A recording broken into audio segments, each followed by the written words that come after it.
Question. Over the last few weeks, I have been contemplating the idea of giving up all animal products due to obvious reasons. From that, the main questions have become two questions. One, is it possible to satisfy the Lord by offering milk and ghee from cows that have been exploited? Question two, how do I justify eating the temple prasadam that has been prepared with these products? To address the question one, namely, is it possible to satisfy Krishna by offering milk and ghee, in other words, milk products, from cows that have been exploited? Number one, Krishna is satisfied not by the thing we offer, but with bhakti with which we offer. So bhakti is the main ingredient. Bhakti is primarily, if not exclusively, the thing that satisfies Krishna. Very important to understand. So Krishna is not satisfied with the things we offer, but with the bhakti, with devotion, love and devotion that we offer.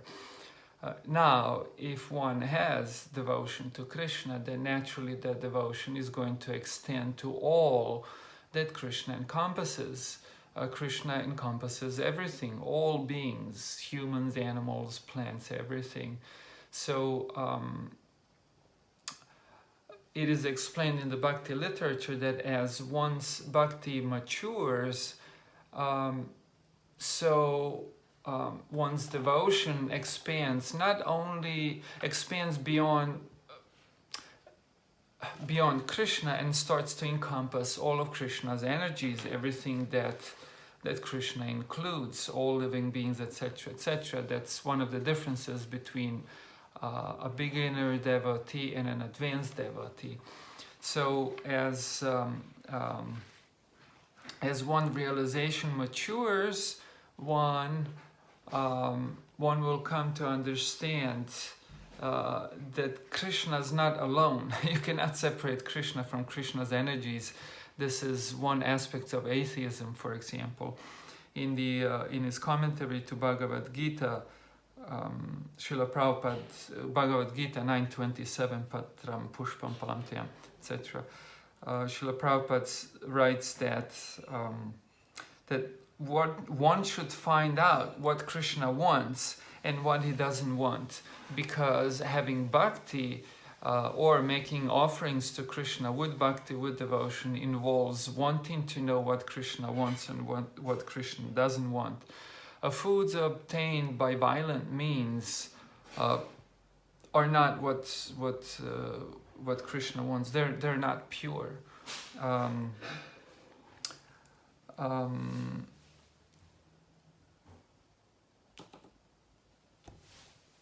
I guess I'll mention that too. I was thinking whether, I'll go there.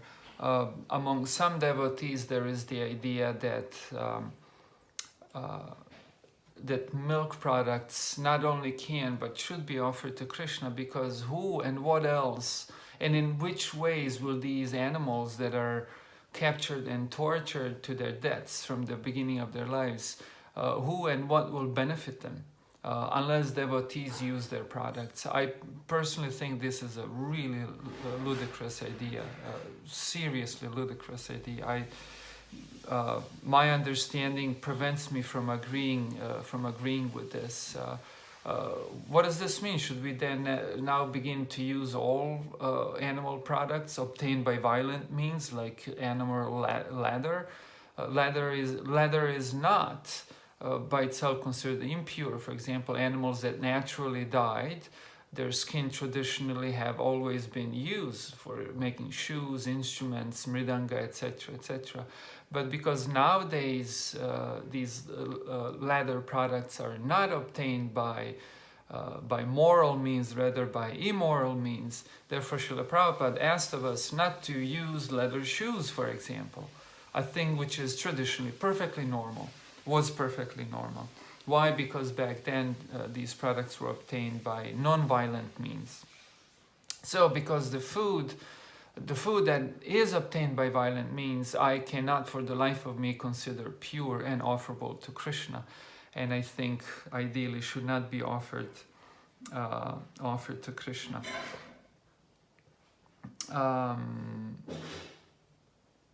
So according to my understanding, we should do our best to offer to Krishna that which is pure. Why do I say the best? Because we can easily get into the position where we're going to criticize those who offer to Krishna items obtained by violent means or impure items. But if you look around, what is pure in this world, in this time that we live in? I remember when I was getting myself a sleeping bag, as I travel a lot, I need a sleeping bag, and I thought I was going to get one with down, you know, the feathers. Down is the bottom section of the feather. But then I found out that most companies obtain these feathers by super violent means, and I was thinking, my God, I don't want to participate in this madness. And I settled, for the moment, I settled for buying a sleeping bag that's filled with artificial fibers, which are obtained from petroleum. But then I ended up reading about how petroleum is obtained and the fracking. Oh my goodness, that's evil as hell. And so I was stuck between two horrible evils, and I didn't know which one to participate. Anyway, what I'm trying to say is that it is very difficult to nowadays to obtain almost anything that's absolutely pure. So, but if one does have devotion to Krishna, or if one is trying to be a pure devotee or as pure of a devotee as possible, then one will naturally want to offer to Krishna only that which is pure. Try to offer as pure of a thing as possible. We see in the life of Srila Prabhupada that he often offered things which were impure. Not often. He offered things which were impure, like accepted, for example, sugar, which is contaminated by animal products, which are not obtained by merciful means, etc. So what I'm trying to say is that naturally we ought to function in this world, and within that liberal definition of functioning within this world, we should try to offer as pure as possible to Krishna items. Now question number 2, how do I justify eating temple prasadam that has been prepared with these products, namely products, dairy products, and very often dairy products which are just bought from the store, and these products are typically not obtained by any civilized or compassionate ways. It's a little complex. First, you have to understand that each temple is really a unit to itself, and a group of devotees that operates on different platforms of bhakti, on different for different reasons, do different things. So you have to go from a temple to temple and judge for yourself. But you have to understand that most devotees, I have never visited an ISKCON, Hare Krishna ISKCON temple where devotees were not devotees. Everywhere devotees are, as in my experience, are trying to be good devotees and try to please Krishna with their offerings. Some devotees who offer milk products to Krishna do that for varieties of reasons. Some are just blissfully unaware of what they're doing, and they're simply thinking, I'm trying to please Krishna. And I personally would respect that as prasadam, as something that Krishna has offered. Then you have other devotees who have their own interpretations of the matter, and if you were a civilized, fine person, you would hear those reasons and seriously try to understand them.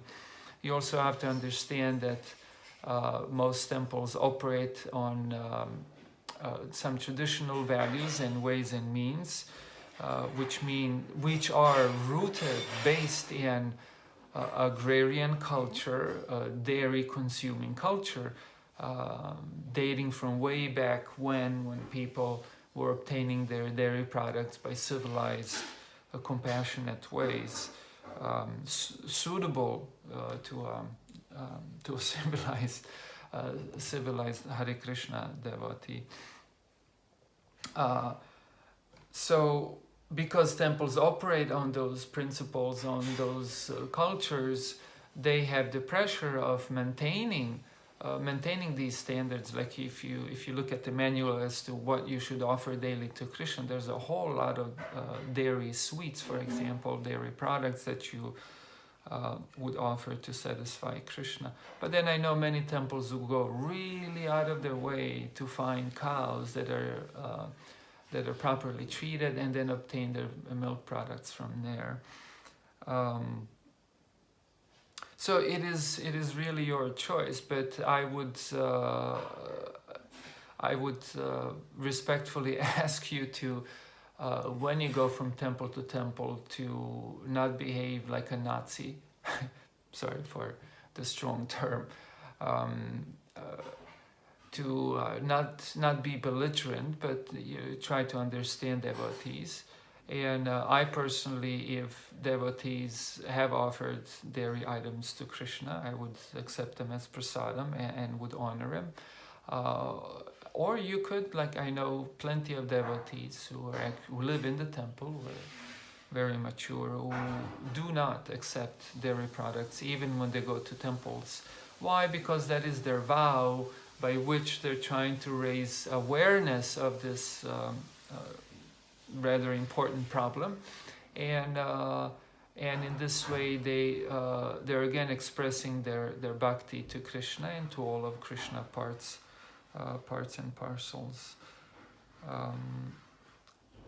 Okay, those were the few thoughts. I hope this helps a bit. Hare Krishna, all the best.